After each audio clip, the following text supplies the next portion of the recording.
Okay, so hello everyone. Today let us talk about this thing. This an electric fuel pump. Is installing something like this a good idea or not? Now, before we proceed, I would just like to remind you, by no means do I espouse that you should do this, okay? This is only show and tell.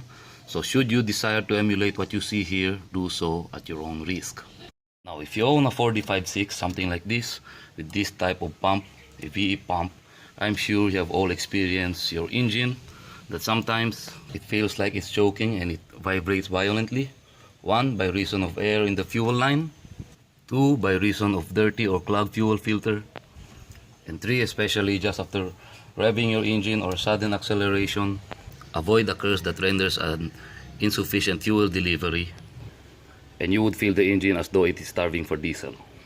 And it happens more common when you're driving uphill, and you have to rev the engine up just to keep it from stalling, right? Although it does not happen a lot, but it happens for those following reasons. That is why this system needs a bleed screw in order to manually bleed the air out. Unlike a CRDI or common rail diesel injection, you won't find a bleed screw, because CRDIs are basically self-bleeding system, hence there's no need to have one. Now, as to the in-depth difference with this VA pump or this system as opposed to a CRDI, maybe that will be the subject of a future video. Now, just so you know, I've had this installed on my vehicle since February of this year, 2020. Taken this vehicle for numerous long drives, up to 500 kilometers, sometimes even more, and never had any problems. In fact, performance of this engine has been greatly enhanced ever since I had this installed. Now, initially, the first setup that I made was I had this installed without this line installed, okay? I figured it would just be totally okay for this pump to just pump diesel into here, out here, and then into this pump, because this thing has a return line anyway, so all the excess diesel is gonna come out of here and return to the fuel line, fuel tank. But after I installed it, I brought this vehicle to a guy I know who is a diesel pump calibration expert, and he said that it was a bad idea. And he already encountered a lot of pump brought into his shop to have the seals in this thing replaced, because this pump forced diesel into here, and caused this injector pump to leak over time, especially on the drive shaft. Okay, so he said the leaks would oftentimes develop on the drive shaft. You can see it here or behind here, okay? But however, I really love how this engine performs with this installed. I did not want to consider taking this out. So I figured if this pump has a return system, sorry it's windy, it's bad weather. So I figured if this pump has a return system, I might as well install one here, hence this hose. Let me take this out and I'll show you what I mean, okay? Okay, so this is the setup that I have. So diesel is going to be sucked from here, directly from the fuel tank, through that fuel line, and it will be sucked through here, through this fuel filter, and then this pump, and then this filter again, and then out here, okay? So effectively, this became a dual filtration system. Then out here, into this fuel line towards this diesel injection pump. And all the excess diesel is just going to return down here, and then it will just cycle. So just because of this hose, this return line, it effectively became a self-bleeding system. Let me install this again, I'll show you what I mean. So again, should there be any air, before it gets introduced here, it will be sucked down here, effectively bleeding itself of air, and not introducing that air inside here.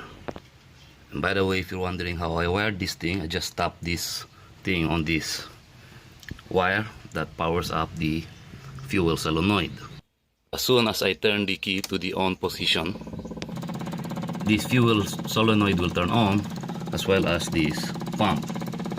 Okay, as you can see, it's already starting to pump. And if I disconnect that, see, it stops pumping, and it's perfectly safe. I did an ampere draw test on here. Okay, so as you can see, the ampere that this thing draws is only 1.1, 1.2 amperes, so that's not enough. That's not a lot actually. So now let me start this engine and I will show you what I mean.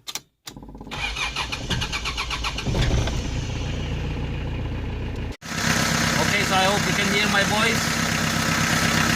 Let me show you what I mean. The air bleeding itself out. Before it gets in here, it will be pumped down here. Okay, you see that? Okay. Let's wait for it. There it is again. So effectively, this became a self-bleeding system. Now, as you have seen, this system works just fine. But the problem is, after I shut off the engine, all the diesel goes back down. And because of that, should I start the engine again, it sometimes can cause the engine to hard start. So that is the problem brought about by this return hose. If I'm going to remove this, I'll show you. I'm just going to plug it with this so that diesel won't come out of there. I'll do the same on this side. And I'll plug it too. Now with this setup, diesel is going to be forcefully pumped here. And we're not going to have a hard start problem. See? But again, the problem with this setup is it's going to forcefully force that diesel in this pump and it's going to cause leak. You can see, I can no longer even pump this down. Initially, what I thought of doing was install a check valve. So that way, it would allow diesel to go back down, but it won't allow the diesel or air to go back in. But at that time, I was not able to find a check valve, so what I thought of doing was I just made this hole smaller. This is just about a 2mm hole. Like I've said, this worked just fine, but sometimes it can cause the engine to hard start. But I found this online for 100 pesos. That's about more or less $2. So I figure I'm going to install this, okay? And I'll show you. But first, let's do a pressure test without this return hose attached first, and let's see a difference. So let's make a pressure test and let's see how much pressure this thing puts out without that return line or return hose, okay? So this pump is putting out at least about 4 psi, okay? Imagine that, just 4 psi, above 4 psi, enough to ruin the seal here. 4.5 psi. So let's conduct a pressure test with this return hose attached. So with this return hose attached, it does not go above, well, actually that's only about 1 psi, and it's fluctuating. And let's try to see the psi output with this check valve installed. Okay, so now let's perform a pressure test with this check valve installed. Just take note of that arrow, okay? So with the check valve installed, we're getting a reading of fluctuating close to 2 psi. Okay, so this 1 psi and this mark right here is 2 psi. Okay, so without the check valve installed, it was only fluctuating up to here. So what I think of doing is we'll make this hole bigger and let's see if that will decrease the psi from 2 to only 1 or barely just 1. Okay, so the hole is now much bigger, so let me reconnect the return hose and let's see our pressure. Okay, so now with the hole much bigger, it's not even moving the dial. Okay, so I decided to plug the hole with a piece of rubber, this time with a slightly bigger hole. I hope you can see that. And let's perform the pressure test again. So now the psi output is just right above 1 psi, just below 2 psi, okay? Just fluctuating. I do believe this is perfect. So let me connect this thing again and let's start the engine and let's see. Okay, so it's now connected. Let's turn on the pump. And as you can see, it's now pumping, and let's start the engine. Let's see if we'll start with just one click. And will you look at that? Okay, so it's still working. I can still push the pump down. So with this setup, we're not going to push forcefully the diesel inside here, and we're not going to destroy the seal. Okay, so as you can see, the air automatically goes down to the return hose, effectively not introducing the air inside here. Okay, so let me wrap this up.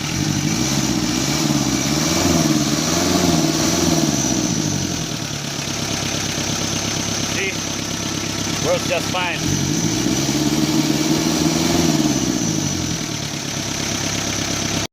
So with this check valve installed, as you can see, there's still diesel in here. Now the diesel will no longer go down that fuel line back into the fuel tank. So should I start my engine, it will no longer hard start, as you can see.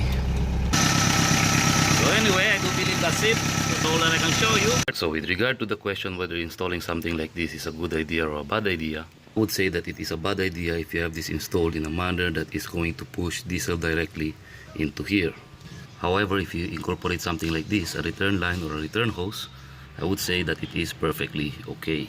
Like I've said, I've had this system incorporated on my vehicle since February of this year, 2020, and so far it works really great. The only downside is there are times that it could cause your engine to hard start. However, once the engine is running, it runs reliably great. So as far as I'm concerned, will I ever consider removing this or taking this out? No, I don't think I will do that. I think that's it. So before I'll end this video, I would just like to repeat again, by no means do I say that you need to do this or that you ought to do this. This is just purely show and tell. So if you wish to emulate what you see here, do so at your own risk, okay? So I hope you enjoyed watching this video. Like, share, subscribe if you want to, only if you want to, and as always, thank you for watching.